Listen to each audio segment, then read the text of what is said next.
Well, Boise's Shelter Better Task Force has its final meeting tomorrow, but the task force will not have a specific solution for Interfaith Sanctuary at the end of its session. Boise Mayor Lauren McLean assembled the task force after local residents pushed back on Interfaith announcing its plan to move the shelter to West State Street. The task force was originally asked to evaluate potential locations for Interfaith and vote on a solution, but that's no longer the case. Our Andrew Bartline has been following the story for us today. And Andrew, you spoke with a member of the task force. What did they have to say? Yeah, the role of this task force has changed in the past 2 weeks, Shira. Now, instead of finding a specific location for Interfaith to move its shelter, the task force will be offering general recommendations to the Boise City Council. And that has some upset, especially neighbors who oppose the State Street location. I talked with Katie Decker. She's the president of the Veterans Park Neighborhood Association, rather. She says despite the time and effort she's put into this task force, the change of direction feels like a step backwards. In my view, the task force steered away from endorsing any specific site, including the State Street location.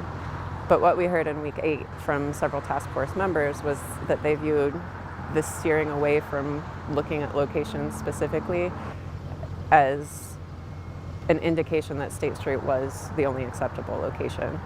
And I'm not sure that that was the intent of moving away from selecting a specific location.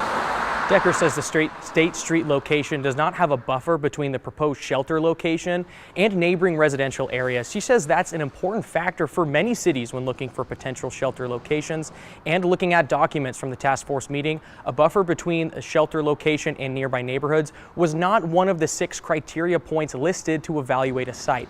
Interfaith says that's because the criteria points were specific to their organization while they're working with the city of Boise.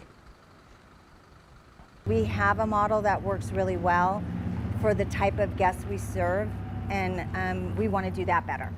And so for this particular task force, it was in fact looking at interfaith sanctuaries criteria. Now that was Jody Peterson-Steiger. She's the executive director at Interfaith. She says the task force shifted focus because there were very few buildings in Boise that fit those 6 criteria points, whether that's because a building wasn't zoned to be a shelter or maybe it was unaffordable.